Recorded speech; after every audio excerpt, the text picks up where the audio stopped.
Welcome to the She Slays the Day podcast with Dr. Lauryn Brunslick. Direct, soulful, comedic, advice for female chiropractors' most stagnating questions.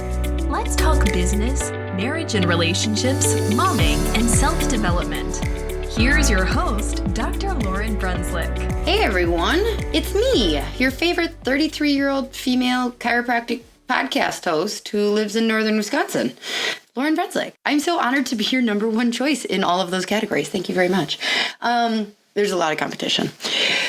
Speaking of being your number one, you guys, you're so awesome. I love seeing all of these reviews that you say, when I'm just having a down day, when Mercury's in retrograde or some shit, I'm like, I'm just going to go read my reviews. Oh my gosh. So my daughter, she listens. So she's not on Apple Podcasts. My 7-year-old listens to podcasts on, what's it called? Castbox. And on Castbox, I don't know that you can leave reviews. It's more like you leave comments. And so she started the other night reading the comments on her favorite podcast, Wow in the World. And she was all sad. And she was like, look at this mean thing. They said that Guy Raz isn't even funny. I think she's funny. And I'm like, oh, honey. And so we had to have a whole conversation on haters and stuff like that. I don't have any haters yet, but I don't know. Maybe you hate me, but you just haven't left that review yet. That's okay. You don't have to listen. Anyways, this review today is from Jen Sub 2. And she said, I can't wait to hear more from Dr. Lauryn. I have a feeling this will be my favorite podcast. And Jen, so you wrote that a couple months ago. You've had multiple opportunities now to decide, let's get off the fence here. Am I or am I not your favorite? I have a feeling? I don't know. That was probably her first episode. So Jen, write me back and let me know who you love more. Or if I am your favorite 33-year-old female chiropractic podcast host who lives in northern Wisconsin. So actually, speaking of favorite podcasts, I get asked a lot just from our followers on Instagram what my favorite podcast is. I have a couple. It depends on what week of the month it is and if I'm feeling like being productive or not. I'm a big racehorse. Not literally, guys. No, I'm a racehorse. So I am in modes where I'm just sprinting and then completely resting. It would be nice if I could find kind of the in-between, but that's just not really how my personality goes. So it depends on the week. If I am in all things business and absorbing, I really just fall back on Amy Porterfield's online marketing. She's got a lot of stuff that you can apply to your practice on gathering emails, Facebook ads, stuff like that. Same along the lines with Jenna Kutcher, just really helpful with social media. I don't really listen to any business stuff like Dave Ramsey. I don't know. If you've heard me on the podcast, you know that when it starts to get really tactical to the boring stuff, I make Kirby do that shit. So no, I don't know. I don't like learning about laws and money, and I like making money, but I should probably change my attitude on that, huh? This is kind of I'm walking in a circle being oh, but Lauryn, if you'd like to make more money, you should probably rewrite that story and say, I love learning about money. Damn it. Okay. Well, you guys, we're only 4 minutes in and I've had a revelation for the day. So ask me in a month, my favorite podcast will be the Dave Ramsey Show. But if I'm just not really in the mood to do anything and just be entertained, I love You Made It Weird by Pete Holmes. And it's he's a comedian and he has very legit people on and they talk about all the soulful stuff. It's very cool. I like it. And then if I'm just feeling like a basic B, I'm sorry. I love me some Rachel Hollis. Not all of them, but I do like some of them. So with that, let's go into She Slays Savings. So if you haven't checked out our savings page, go do it. It's sheslaysavings.com No, that's not the website, silly. For those of you who are frantically writing it down with a pencil, erase it. No, it's sheslaypodcast.com She Slays Savings. And you know my love-hate relationship with that URL because I feel like I slur my words the whole time, and Kirby's just out there to make me sound like I've been drinking White Claws at 1 o'clock. I'm not. It's just hard to say. So anyways, on there, we've got a couple really awesome promos for you. One is 10% off the Etsy store Sandy Spines. Sandy Arthur is this really awesome and very talented chiropractor who does watercolors in her spare time. And they're just beautiful prints of the musculoskeletal system. So you can get 10% off your entire order every time you use promo code SheSlays. And then also, if she's got any stickers in stock, she's going to hook you up for free. So then our other She Slay savings is through the Connected and Inspired Progressive app. This is an app that you can use as a pediatric and prenatal doctor in clinic for your patients. It just lays out resources for them really nicely, efficiently, and saves you time. And speaking of saving, you're going to save 20% off your first month with them just by saying, She Slays. Just yell it at them really awkwardly. They'll know. Just kidding. You can. So with that, we are going to go into our time of prayer. Dear God, thank you so much for giving each of us a completely different purpose and story. Remind us that no one is supposed to follow the exact path of another, except for Jesus. We're actually supposed to literally follow him. So that one doesn't count. He counts, but everyone else, same story. We're all supposed to be doing our own thing, living out life uniquely, how you want, how you designed us. And sometimes that looks different. Actually, most of the time that looks different. Remind us that sometimes what is failure according to society on earth is actually success in your eyes because we're following you and trusting in you. And sometimes what success is considered here on earth is failure in your eyes because it's leading us away from you or whatnot. That took a really weird negative turn. But love you. Thank you for all your blessings on this podcast. Remind me to slow down and actually enjoy it once in a while. In your name, amen. Okay, so today we've got a fun conversation for you. This is a conversation between me and a female mom chiropractor whose life plans after graduating chiropractic school did not go quite as she thought.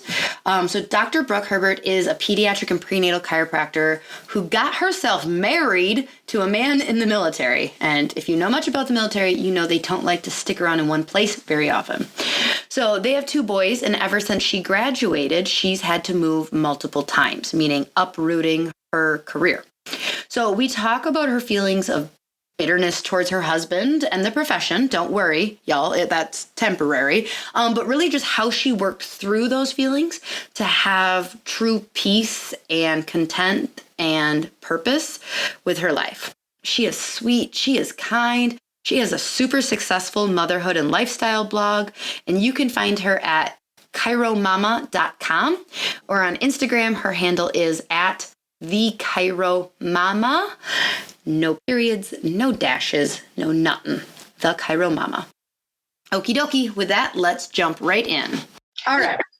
So today's question says, Dear Lauryn and Brooke. Okay, they didn't write and Brooke, but I added that. I'm super frustrated right now and kind of want to hit my husband with a shoe. Joking, kind of. He works for a Fortune 500 company, and we just got word that he's being promoted. Yay! But we have to move. This is actually the second time since graduating 6 years ago that we've had to move for his job. I've only ever worked as an associate because I knew this was possible / probable with his career, and I thought I'd be okay with just being transient as a chiropractor. But I guess I'm not. I've really gotten close with my patients and boss at my current job, and if I'm going to start over, I want it to be for my own thing, but I feel like ever having my own thing is impossible with his job. I just feel like, what was the point of even getting this degree if I can't settle down and use it? Sincerely, frustrated in New York. And I will say that I really appreciate, this is the first time that I've had somebody do the Dear Amy, sincerely sad in Seattle or whatever. I'm like, that's a nice twist. I appreciate that little tune. So like I said to you, when we get these questions, some of them I'm like, damn, I got that question. Like, I can handle that one all by myself. And then other questions, I'm like, I do not have that question. I don't even know. I would be like, girl, divorce him. No, I'm just like, I wouldn't actually say that, but I would just be like, the entire episode would just be like, yeah, that sounds like it sucks. So, Brooke, when I met you and we talked, I was like, oh, I got a question. So on the show today, we have Brooke Herbert, and I am so excited to hear. Brooke, tell us your story. Like, let's start with your background, and then we can jump into this question. By the way, I have wine. Yeah. For anybody who's not. I almost brought wine, but I have tea, so. Anybody who's listening to this, we're recording, and it's like 7:30 my time, p.m. I was going to say you're 2 hours ahead of us, so. Yeah. So it's wine time. But okay, so I graduated almost 4 years ago, I'm pretty sure, coming up in spring. And so I graduated from Logan University in St. Louis, moved to Tucson, Arizona to be close to my grandparents, and ended up falling in love and meeting my husband there. He's in the military. So he's active duty military. I knew getting into it that he was active duty, and active duty military, they move them anywhere from 2 to 6 years, every 2 to 6 years. And at the time, my husband said he wasn't a 100% for going the full 20 years, which is retirement. Now he is. Oh, wonderful. And you're already married when he made that decision. He was. We were actually. Yeah. So, I mean, I knew going into it that the person that I loved was also tied to this huge institution that was kind of their bottom line was moving. I had a job at it as similar as an associate type thing. In Tucson? In Tucson, yeah, where I worked after I graduated. And I just didn't love it. So when I got pregnant with my first, Liam, I was, I think, about 20 weeks pregnant when I just decided we were done. It was just not help. It wasn't working for me. And so, after the job wasn't? Yeah. Okay. Yeah. So like the job wasn't.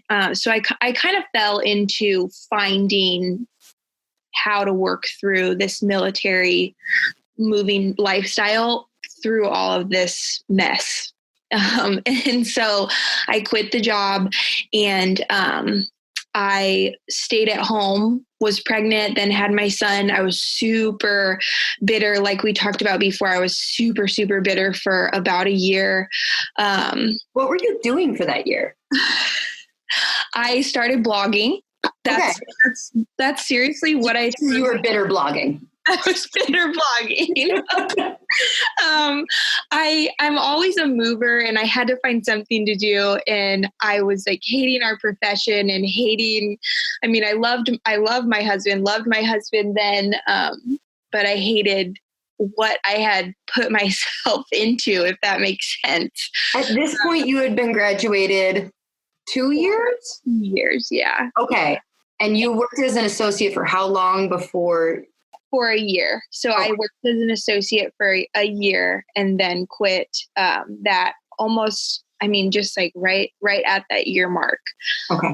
And so so I was blogging and staying at home and doing that. Were you making money with blogging? I hear you can do. I was a little. You were? Yeah.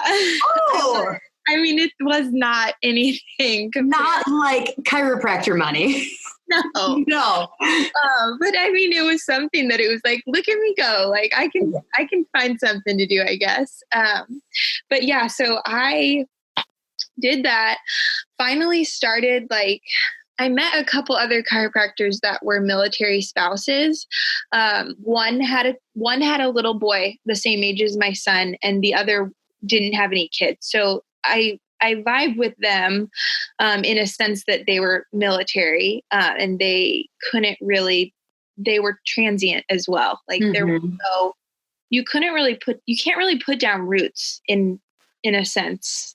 Yeah. Like that you can, like, you're going to be where you're at, in 10 years, you're still going to be there. And we don't know that. So I started talking to them.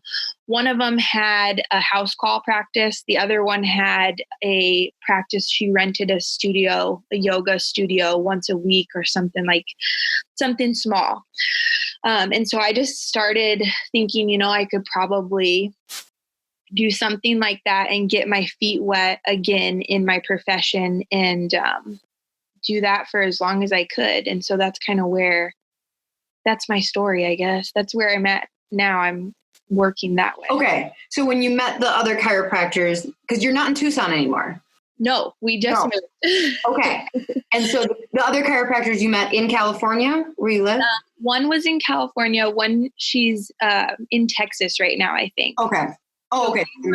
They were all there. We have a group now actually on Facebook, but we're all over the place. But those two women were California at the time and Texas. And they both were around my age. They graduated around when I did, and similar stories. I don't think everyone has the same story, but similar. And so I was like, people are doing it.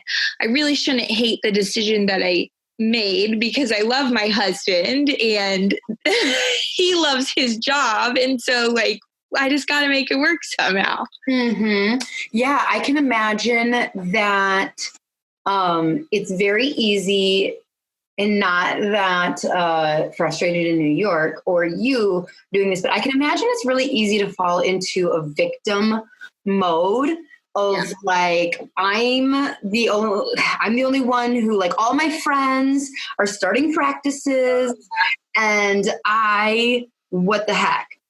Now, when we talked last week, you talked about, and we said we weren't going to name names, but there was a management company that played into this story somewhere too. Well, that added.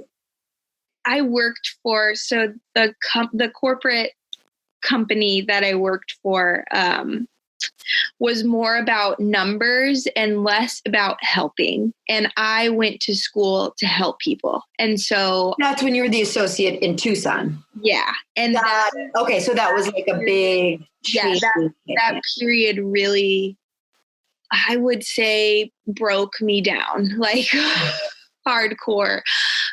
Ripped me to shreds because I'm also not a corporate type person. I'm very warm and I have to make a connection with people in order to help them. I think, I don't know. I think that's probably a lot of people in our profession, but for me, I really needed that connection and I wasn't making it where I was because it was all numbers.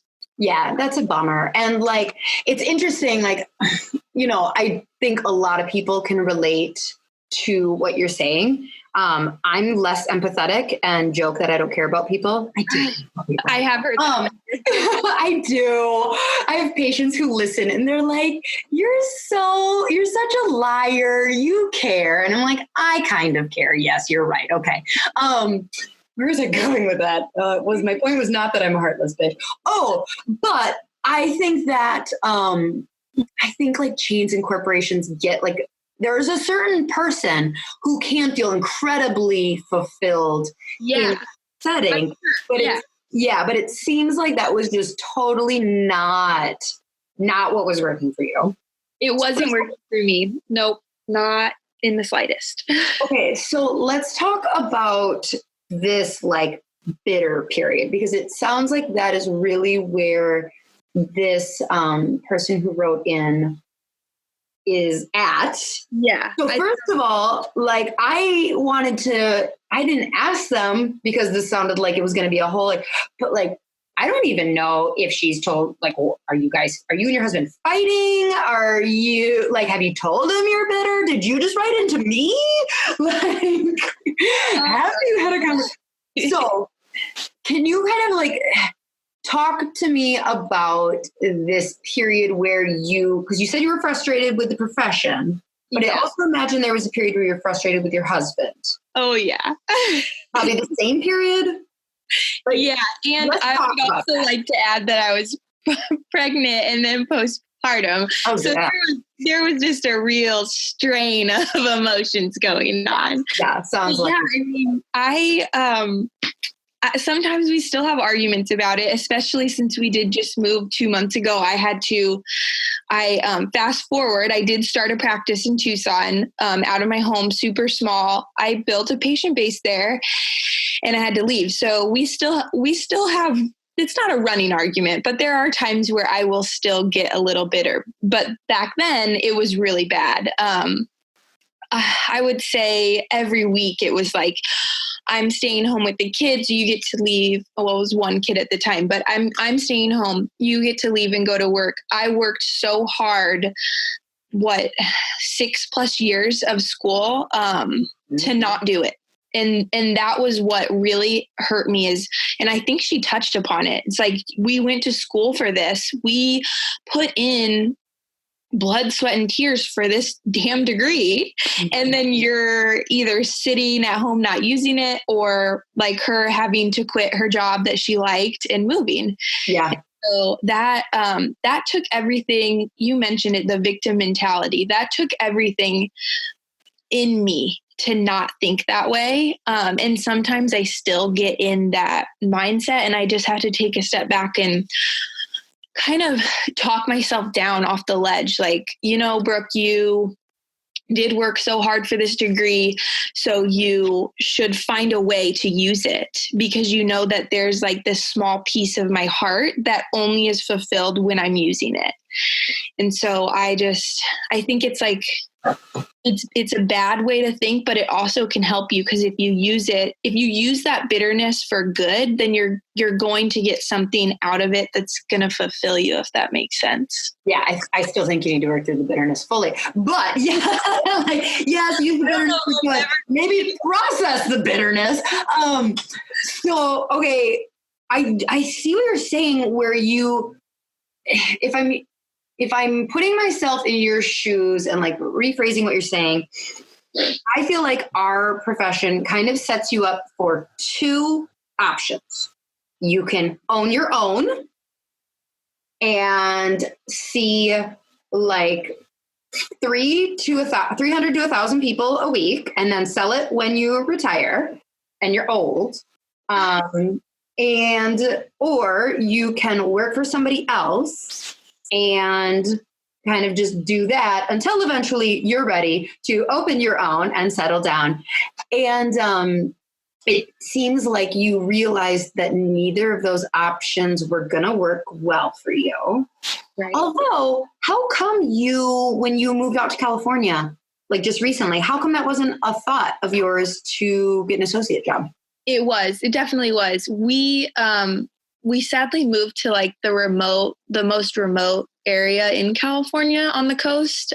So there aren't any associate jobs available. That there was a couple, but they didn't seem like they would vibe for me. One of which was a similar situation. Okay. You're like, I've been here. I'm not doing this again. Got it. So yeah, it was a thought in my head. It definitely was. And I think if we were ever stationed somewhere where there was a associate job that kind of vibed with my needs, because I do have 2 little kids too. So if it vibed with that, I would probably take it just right out of the gates when we moved there, Mm-hmm. If I knew that I wasn't staying there long.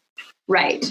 So, talk to me then about this other option besides owning a brick and mortar and like putting a bunch of money into a thing, or not associating, but kind of what you're doing. And there is this whole like world of chiropractors who are doing something different. Yeah, I would say so. And I obviously had no idea until recently. So what I do is I primarily practice out of my home part-time. I do maybe 50 people a week. I see it's small. It's small, but what it cuts down 50 people a week when your overhead is like, I don't know, that I think there are probably people listening who are like, shit, I would love to consistently be at 50 people a week, and they've got, they're paying overhead to play. So yeah. Oh yeah. How long have you been there? Well, I should say I am not practicing in California yet because I'm not licensed yet. I'm waiting. Oh, yes. Arizona. Got it. 3 months ago. I practiced in Arizona for a year. So from July of 2018 to August of 2019 when we moved. And so, and I'm planning on doing that again because we're in kind of a remote place. But what I was doing there was about 50 people a week, like super small, in my home. I would also do house calls, which is a huge market these days. How do you get word out to people of like, hey? Mostly word of mouth. What benefits me, not a lot of things in the military lifestyle benefit me well, but the fact that military spouses talk so much was free marketing. I mean, it was just complete free marketing. You do a good job for one military mom that and then 10 others are calling your name. Okay. And then, Facebook, there's every military base that you go to has a Facebook community. And so marketing yourself in those communities is free, and posting on your business page with like that zip code is fairly cheap as well. So mostly word of mouth and those groups. And I treated, I'd say 75% military.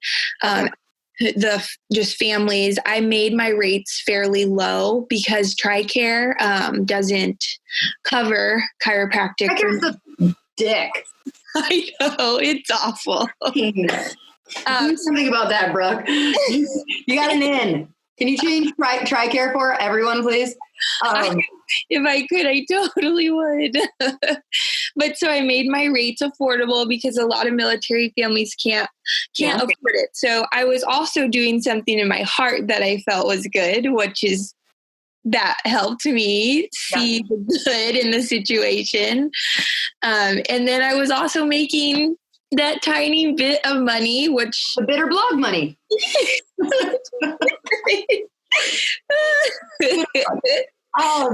Okay. So I'm hearing a couple things that I think Frustrated in New York could definitely benefit from. So what I like there's a lot of things that I like. Don't worry, I'm not going to say anything I dislike. So I liked that you had this blog thing, right? Even though we're laughing and calling it bitter blog, but like it's the thing that was virtual that would not be affected by you moving. True. Right? Yeah. You can completely move out of town and your social media doesn't go down. You don't have to start over. So whether that's a podcast or blog, or a course or something, and it doesn't even have to be chiropractic. Like your blog is a lot on momming, right? Oh yeah, totally. Yes. Yeah. And so like something that you like Frustrated in New York really just loves. Yeah. And she feels like maybe she has control over. I think that that's a really important part. Like if you're a mom and you're like, shit, this is what I thought my life was going to look like, but then I fell in love with this dude. And now it's like, do I have any control? That's like what I feel like the underlying thing is like, what the heck? Yeah. I need to hold on to something in my life. Yeah. So again, like I don't think it needs to be on chiropractic unless you want it to be, but like seriously anything. And I wouldn't even worry about like, oh, but make it big or profitable. Just something that's like, that's okay. I can keep writing blog posts from New York and I can keep, doing that and like feeling like this is mine and it cannot be affected by us moving. Yeah. And the other thing that I'm seeing with you is like, nah, girl, just like start again. Like, does it suck? It does. It totally sucks. And so I think that we're all like, I wish I had like a little toot horn and like a popper because like, yes, this is so her actual name. Let's see. So I stopped calling her Fresh New York. Where is it? It's Jamie. Okay. So like Jamie, this is officially your pity party right now. And this is not meant to be like, make you feel bad. Like, no, girl, I am with you. Fuck that jerk and his stupid Fortune 500 job and fuck TRICARE. This is it. This is happening. But we need to, at some point soon, today, next week, or even next month if you really need that time, like, all right, you love this person and like life isn't exactly how you thought, but like, what do you want to do? You can start over. It sounds like she likes chiropractic. So it's not like, man, I could take it or leave it. It sounds like the problem is she likes chiropractic. But she just really stuck to those. I think she just has to, and sometimes I still have to do this, is just admit that it sucks. Like, it's awful. It sucks. It's not what our professors preach to us in chiropractic school. But if it's something that you love, which we love chiropractic, right? We have to do what we need to make it work and to just do it, I guess. Like, I mean, California is expensive. I might break even the entire time we're here, but in my mind, breaking even or even being in the negative a little bit to do what I love is worth it, I guess. I don't know. I guess she has to figure out, is it worth it to her for it to be a little sucky, but also have some part of your heart full from doing it, I guess. Yeah. You got to really figure out how to, because at this point, I don't think we're looking at maximizing the dollar. We're looking at like, that's what you're saying is I like, will never claim that I am making a good amount of money on this. You cannot sustain a lifestyle on what I'm making. But again, it sucks. This isn't what we were told was going to be, but like the point, I see so many chiropractors and so many women on stages saying this is like, we have to redefine success. Yeah. What we have put as success is making a lot of money.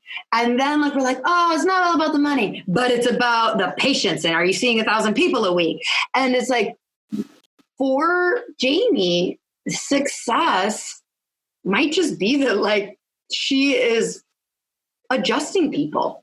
Yeah. And really, instead of maximizing the dollar, maximize that is like soak as much fulfillment out of this profession as possible. Like I would be like, don't even waste your time with patients, like marketing to everyone. Like, no, hone in on what you want to do. Like be a prenatal exclusive practice if that's what like, because it's, you just got to figure out a way to use this degree and like love it.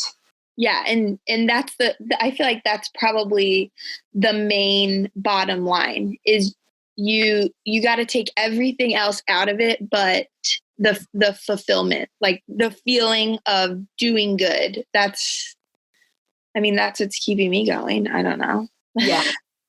Yeah. And I mean, I don't know. I know associating wasn't for you, but I'm really curious if we don't know how long he's going to be at this next place. It kind of seems like he might be there for a little bit, but starting your own might not be the right thing either. Oh, no. And I do know a good amount, and I keep going back to the military spouses because there's not many of us that are chiropractors, and it's kind of this similar weird thing where you move. And I do know a couple of them that just associate everywhere that they go. That's just what they do. And they probably have a completely different mindset than I do on it, and they find fulfillment there. I don't know. Well, I mean, yeah, because that's a double-edged sword. It's like, so if you associate and you love your job, like she's in now, she's like, you know, I'd be like, I have to leave eventually. This sucks. But then if you hated it, I'd be like, why am I even here? What am I even doing? Like, I'm going to, you know, like, so yeah. So I don't know whether maybe she's ready to take the jump and start just kind of like this, what is it called? It's like boutique chiropractic clinic type thing. You know, like basically I'm just like, yeah, we're small and mighty, but like it is exactly what I want it to be. Yeah. That's okay. Oh gosh, does she have kids? She didn't say anything about kids. I don't think she said anything. I wonder. She must hate her kids. I don't know if she has kids or not. Because that would definitely play into the mix. It does. It totally does. Because I think that if we didn't have kids, I would take whatever associate job I could just to rack in the money and pay down the loans. But I have these two cute little boys at home that I also think that that's where it's a positive, is I am able to stay home with my kids in this like young time frame before they go to school. So that's where I'm at, is like, look, it kind of does suck, Brooke, but it doesn't suck for these reasons. So yeah. So having kids at home and having, you know, going to be having a house practice. Yeah. How do you set up the boundaries for that? Are you just like, well, I'm here 24/7, so I don't know, come when you want. My kids wake up at 5:30. So like, people always ask me this question. No. So I do specific hours, specific scheduling. Back in Arizona, I did Tuesdays and Thursdays during nap time, and then in the evening. And then on Saturdays, I did full days on Saturdays, which people love Saturday availability. Yeah. So was your husband home then on Saturdays? The majority of the time my husband was home. Now the military likes to up and send their people out. So there were times where he'd be TDY, which is just a temporary change of station. So pretty much just traveling with the military. Oh, okay. Not a deployment, which most people know about, but just a shorter time that he's traveling, he's not home. So that happened a couple times where I had patients scheduled and my husband wasn't going to be home. But my patients are all they're all military, so they understood that. So there was no problem if my kids were home watching TV or eating a snack or something. Yeah. So it's kind of like you tried to protect your patients from, like you tried to create I did. Yeah. Just because I knew that I worked better when my kids weren't there. Or I knew my kids were happy, as in like they were napping or my husband was with them. I just work better. I can focus better on my patients. And then I did like how there was that boundary set where it wasn't like, oh, I'm coming to her home, her kids are there. Like my patients felt like it was an office because there weren't kids running around, and the atmosphere was a little different than it would be if, like, let's say someone came to my house at 8:30 this morning and everyone was running around like crazy people. Got it. That makes sense. So did you have like a private room? So like when you buy a house, were you like, all right, this is where my office is going to be? And we don't buy houses. We actually live on base, and they kind of just give you a house. And they're just like, tough luck, like this is your house. So we just kind of make a space. In our last home, it was a private type room. There was a little opening into our living room, but it was more there were more barricades off walls. Sorry. Okay. This one's a little more barricades. They're called walls, Brooke. Bomb brain. I have no idea. But this one's a little more open. So I'm interested to see how it's going to work without the walls. It's just like this space within a space. But gotta work with what I was given.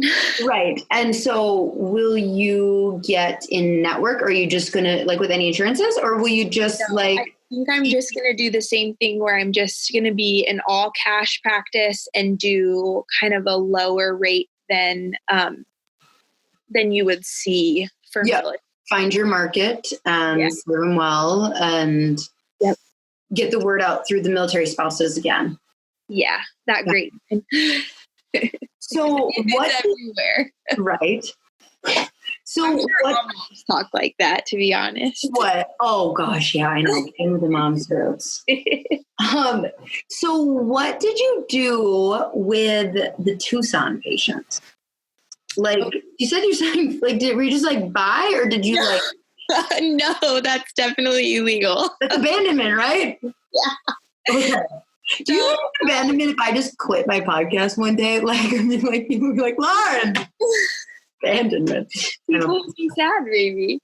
But yeah, so it was abandonment. So I had to follow the rules set in place. What I did though was I gave them like, hey, we have orders to move, which is funny because the military likes to change those a lot. So it's kind of like an open-ended thing.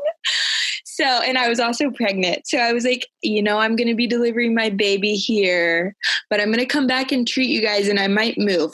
So what I did though was I had 4 people that I knew in Tucson, and I knew them well. One of which she adjusted me. We did trades. So I knew her really well. And so she knew what was going on. And then I practiced right up until we moved.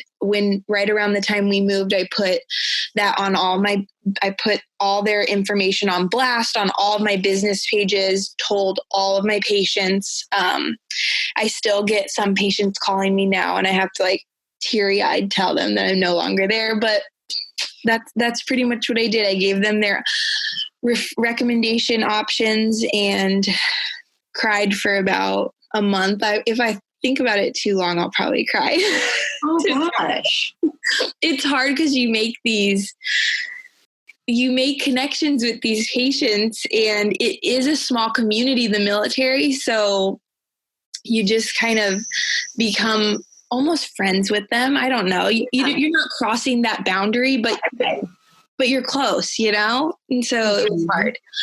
But yeah, that's what I did. And a lot of them still follow like my Instagram and my Facebook page and stuff. And maybe we'll be back together again. That's what I always said, because everyone's moving all over. Right.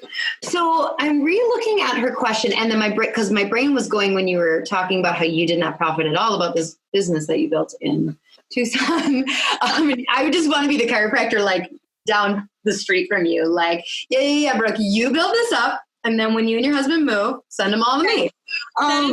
Seriously, how my friend probably was. Yeah. Like, oh, you're such a good friend. She says she does want it to be for her own thing if she's going to start over. So it does sound like she doesn't want to associate. So I think the house thing is cool and easy for sure. Yeah. And even though she says frustrated in New York, I don't know if she's moving to New York City, or if she's moving from New York to Minnesota. Like, I don't know. But, if Jamie can keep her overhead super low, like we're talking 500 to 800 square feet, kind of low, simple, no CA, and actually have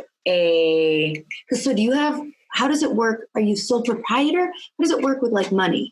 Well, it depends state by state. So I found out in Arizona, I was an LLC. In California, you cannot be an LLC. A chiropractor cannot be an LLC. So, which also sucks because you have to learn all the new state laws. But yes, now I'm a sole proprietor. Okay. Oh, if where she's moving, if she felt like she didn't want to work with somebody else and she wanted to start over and make it her own thing, I would say get like a really small space build a practice you love, but also like, even if, so let's say she's there for a year and a half and she gets this space up to 20 people a week.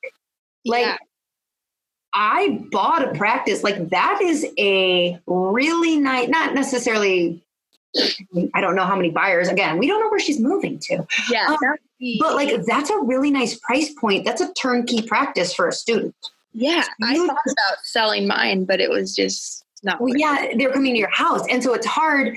Like, but if you had a brick and mortar. If you had a brick and mortar and an LLC and you just keep it super low, like, you don't want to add on that stress of like, oh, why am I building? Like, but I like, mean, she doesn't even, the receptionist part, she wouldn't need she probably wouldn't even need a CA. I mean, I could have probably taken on even more patient load and still not needed a CA. I mean, 50's hard without a CA, but like, yeah. And then, you know what, when you move, if you move again in 2-3 years, then you can sell a practice. At least that money that you'd make off of a practice, you could turn around and put it back into your next one. Back into another. And you know what? I would say every 3 years, I just want to burn my mother effort to the ground and start over anyways. Just like, you know what? Fire everyone. I'm just kidding. All of my employees, I'm just joking. It's just a joke for the podcast. I love you all. But no, for real, like, just systems, procedures, like, you just like, I hate our logo. Why did I want to paint that wall that color anyways? That's another, like, and so it's like, you know, we can really make this exciting. Yeah, rebrand it every X amount of years. Yeah. Look at it that way. Jamie's just like, oh yeah, just rebrand every 3 years, you assholes. Like, sounds fantastic. But what else? What are you gonna do? Like, that's what she has to look at it in that, like, you're not going to divorce your husband. I mean, maybe there's some issues underneath. Well, we don't know. We could really go into this of like, but I highly doubt it. If you're writing in about this, then you probably love your husband enough to stay with him. Yeah. So you have to figure it out. You just have to find what you're going to do and go for it 100%. Because that's what it took me to do. Like, I had to just jump in. I think I started as just a house call practice. I wasn't even in my home. I just went to other people's houses and adjusted them. And then I was like, you know, people like me. I could do this. People like me. I am a good person. I'm a good chiropractor. You had to make more money people coming to you than you going to them, right? Oh, totally. Yeah, definitely. I mean, she could learn from me and do house calls, but increase your pricing because I was not charging enough for those ones. Yeah. Because you have to think about everything: gas, insurance, car upkeep. Oh my gosh. And I mean, just like the time. Yeah, I'm going to have to do an entire episode on house call chiropractors. Yes. But I hesitate. And any house call chiropractors, I would love to have you on, but be forewarned, I'm going to ask very difficult questions because I want to be like, okay, how much do you charge? If this person lives 15 minutes down the street from me, I still have to account an hour for like packing up my car, driving there, unpacking my car. Like, yeah. I didn't do it correctly. I don't think. I don't know. I loved it though, but I didn't do it correctly. But yeah, that one. But she could do that too, I guess, if that's what floated. Don't do that, Jamie. Don't do that. I like this whole like starting a small, tiny brick and mortar. And I mean, one of my friends that's a military spouse, I think they moved up to Oregon, but they were in California, the one that I met. And I think she just rented a yoga studio. Like they rented it out to her for like $50 a day. I don't remember how much it was, but it was something that was like, that's doable. Like that's one, depending on how much you charge, that's like 1 to 2 patients right there. Yep. And if you're only like 3 days a week, I mean, you can really make this. Yeah. I like what you said with like after the pity party that we are actually throwing right now. You have to go at it 100%. Yeah. And kind of realize that this is your path and you can't change it. No. Like you just can't. I mean, at this point, I'm 2 kids in. Like yeah, you can't return them. They don't fit. I'm not changing anything. She's probably not either. So, and I mean, I would totally read a blog, like just think 10 years from now, if she's started 4 practices, yeah. like, you could really sell that. She would get really good. Think about all the mistakes. That's what my dad tells me, because he's always Mr. Positive. He's like, look, when you're ready to really settle down, I'll be 42 when my husband retires. So when you're 40, so young. It really is. But like thinking about starting a practice, a real one at 42 is mind blowing. But he's always like, yeah, you're going to know everything. It's going to just blow up, which is kind of true. Like, I know my dad. Thanks, Dad. But it's kind of true if you think about it. Like, you're going to know how to market yourself. You're going to know just everything. You're going to know what you want, what you don't want. So you want to better than getting yourself removed from the profession. And I would much rather be adjusting 10 people a week outside of my family.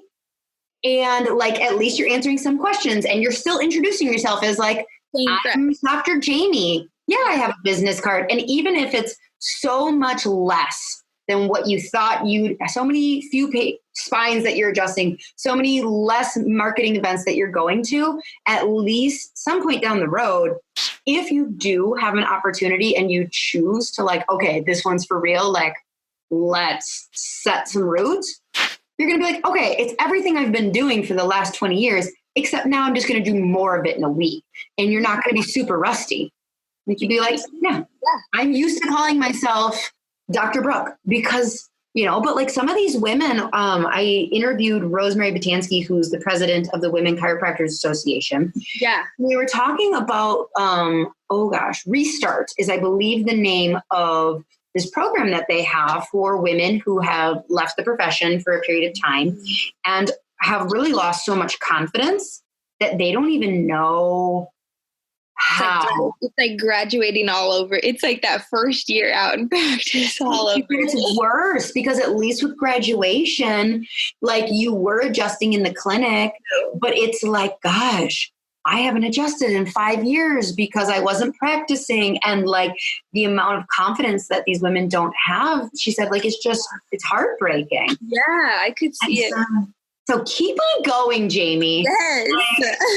And like, do something. Yeah. And I think there is a point in every marriage where it's like, you got to realize you chose this. Like, and that's what, like, I can argue with him all day long, but when it comes down to it, it's like, we both know that we're stuck with each other forever. Like, we're the perfect match. We work well together. Like, we can argue about this topic till we're blue in the face, but it won't change it. It's right. Just, the military is in control and I do not control the military. So a mouthful there.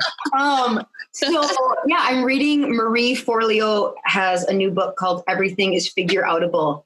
And the chapter I was reading this morning was just talking about how realizing that you have 100% control over yourself. You don't have any control over other people, but like everything is a choice. And the sooner that you accept that like, and she says in there, like, well, I have to feed my kids. That's not a choice. And it's like, well, no, there are consequences to making a different choice, like your children being taken away by CPS. But like, this is a choice. You do have control and you are making this choice. And like, you're choosing to stay married, and that is fantastic. I support that, by the way. Just in case you interpreted that sentence as like, you could leave him. No, stay with your husband, but like choice. And so like you do have control and realize that part of probably this bitterness is that lack of control. Gain control where you can, keep those communication open. There's an couple episodes ago with Kate Jones, Dr. Kate Jones, and we talk a lot about that in marital communication. So I would recommend to Dr. Jamie to go back to the Kate Jones episode because it is talking about like when life isn't exactly how you thought it was going to be, Dr. Kate is really great in breaking down like non-attacking language to that spouse, because what we want to do is be like, this is all your fault. I fucking hate you. I think I have dropped more F-bombs in this episode than any. And I think it's because I just so can't relate at all. I'm just like, yeah. That's it. Damn it. I'm just joking, Jamie. Oh my gosh. Oh man. Okay. So closing words. I did not prepare you that I was going to ask you this, but like, Jamie is sitting down. You guys are having coffee, and she's crying. Like, what are these words of wisdom that you're leaving her with? Of like, girl. Oh my gosh. What I would probably say is, bottom line, you need to figure out what's going to make you happy, because at the end of the day, being happy, you truly being happy, is what's going to get you through all the shitty stuff, i.e. your husband's job and moving. Mm-hmm. So I think that's probably what I would say. Find what makes you happy, do it full force, and don't look back. I love it. Brooke, it has been such a pleasure. And Jamie, we feel you, girl. Like, thank you so much for writing in this question. It was like just divine entanglement with Brooke and I talking, and this is good. So to anybody out there who's frustrated because they think that their only options with their super expensive chiropractic degree is to actually make money with it, realize that our generation is, that like plus and minus 20 years. I'm 30. So like, we're almost 30. I'm actually 33. We're redefining, success and what we're savvy. Like. We're savvy people. We are savvy. So, all right, Cheese Slayers. Until next week. See you later.